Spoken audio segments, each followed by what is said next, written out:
Hi guys, and welcome to Nordic Angler's fly tying. Today we're going to tie a fly that's called the brown cabbage fly. It doesn't really make a lot of sense in English. It's because the brown cabbage was essential for Danes back in the days when there was famine in wartime, and it's been a staple, like a cultural food in Denmark for many years. So I don't think the name makes as much sense in English as it does in Danish.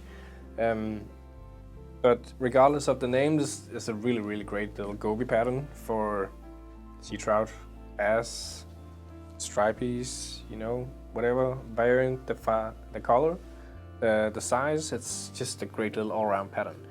So today we're gonna tie Jacob Brink's brown cabbage fly.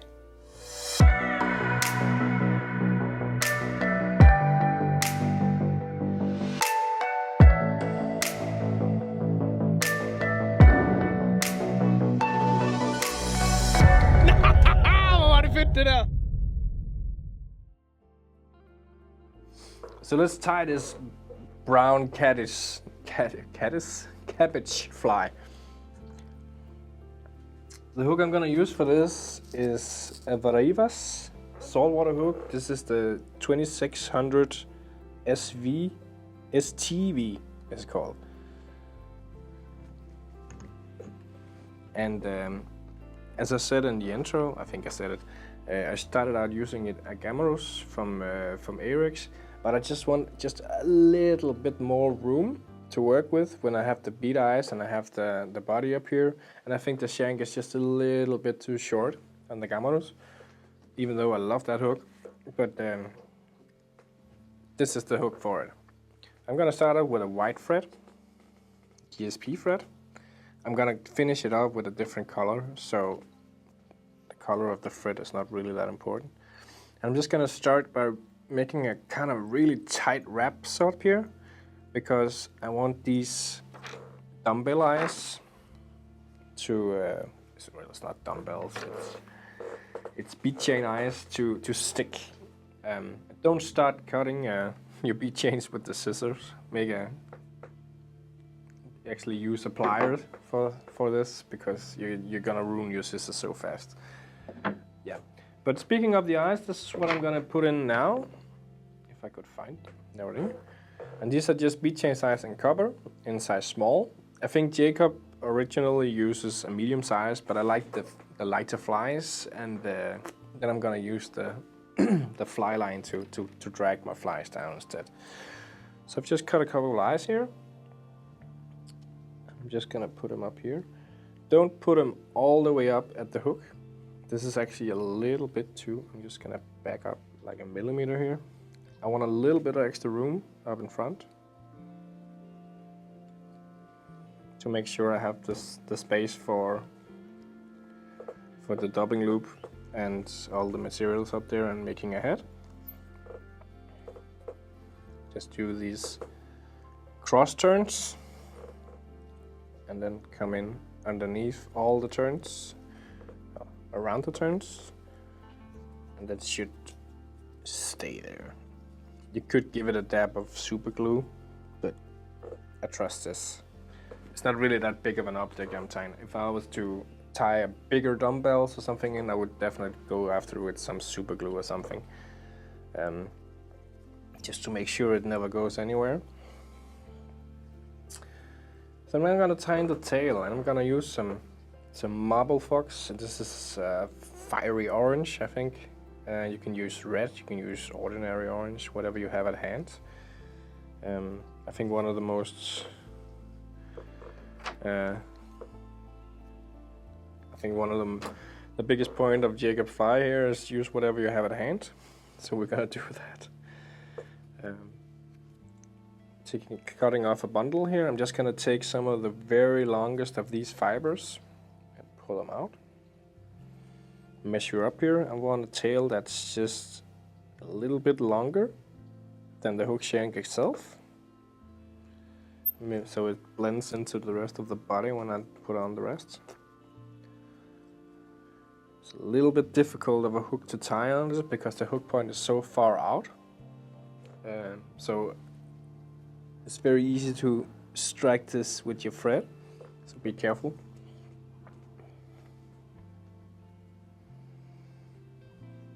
I'm just gonna cut off the excess here. There we go. Tie that down.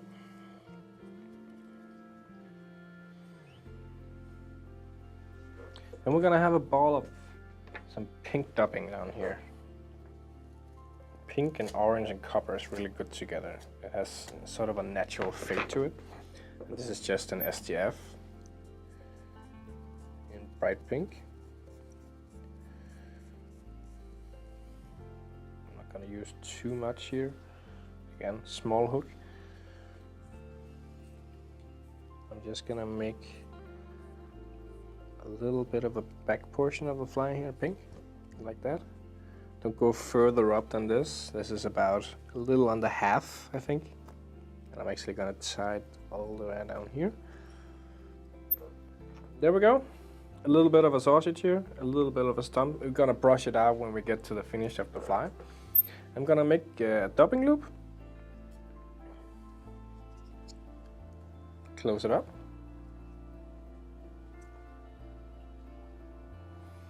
And then I'm gonna mix some dubbing.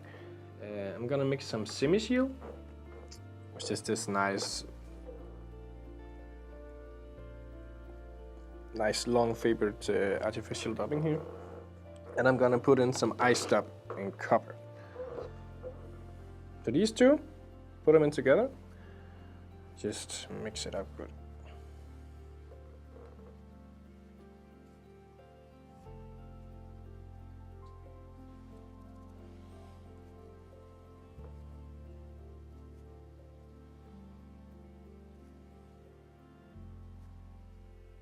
There we go. Making sure to pull the dubbing apart like this when I mix it, because I want the fibers to be approximately the same orientation.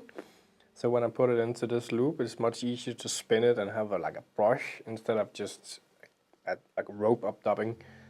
So when I mix this thoroughly, I'm just gonna put it in here and distribute it. Making sure I put my dubbing all the way up to the hook so I don't have this weird gap I have to tie around before I do the dubbing. Making sure my distribution here is quite even, like so.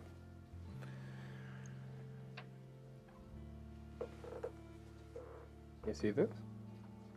Quite even, not a lot of lumps or anything, just straight out.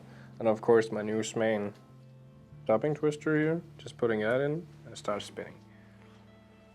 I gotta say, I thought it was a little bit of a gimmick with a new one of these, but the heavier they are, the more stable they are, and the less I have to worry about giving it enough, I feel. So when I have to spun this up really good, I'm gonna take my brush. I'm just gonna start lightly just pulling out these fibers that have been caught to make this into this dubbing brush here.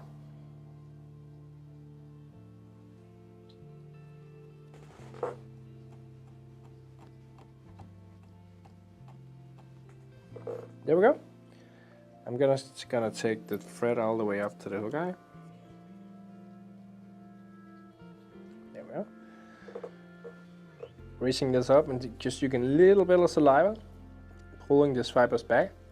I want as many of these fibers to point backwards when I turn this as possible. It's gonna be much easier to brush out and much easier to make the fly have the right proportions. And I think I'm gonna do like 4 or 5 wraps in before the eyes here. That was 4. And then I'm gonna do one more. I'm gonna take this in front of the eyes here, but lift it up, put it down in between the eyes and in front. Coming under the hook, on top, in between the eyes, the other way, under,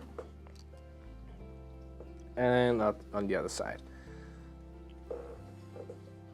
Giving it a little bit more here. Don't overdo it. Like that. And then tie this off.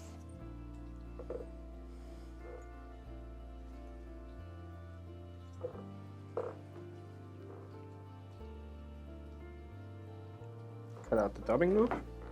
and pull out the excess here. Then with my fingers, I'm gonna take everything back and tie it down.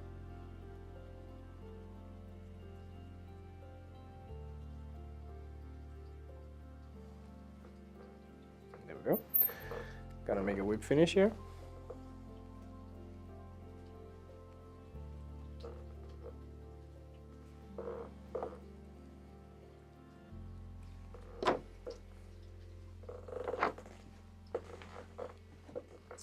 And then I'm gonna take my brush again and give this everything. Just a big brush here. Making sure I pick out some of this pink dubbing in the back as well.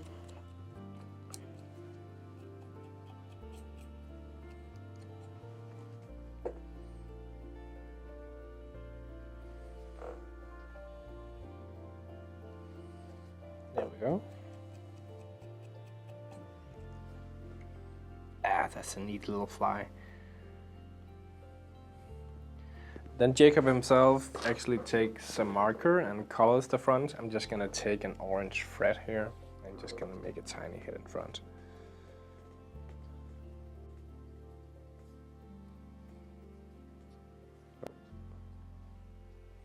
I think this, just gonna change the bobbin here. You saw how easily that broke? Just before I started tying, I actually dropped it on the floor, and because it's a bobbin with a ceramic insert, I think I actually cracked it because it's breaking so easily. So, changing out the bobbin, guess I can make this head.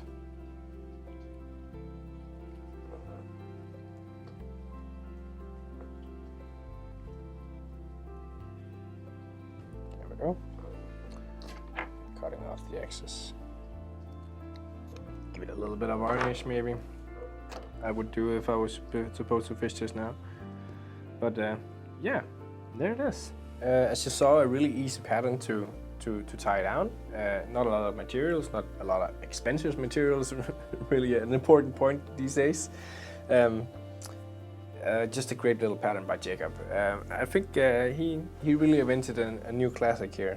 I really like the color scheme, the size, the proportion of this fly. So yeah, give it a whirl if you want to. Otherwise, I'll see you in the next video. Thank you so much. And of course you can find all the materials for this fly and the complete tying kit at nordicenglish.com or in the link in the description. So see you in the next one, guys. Bye.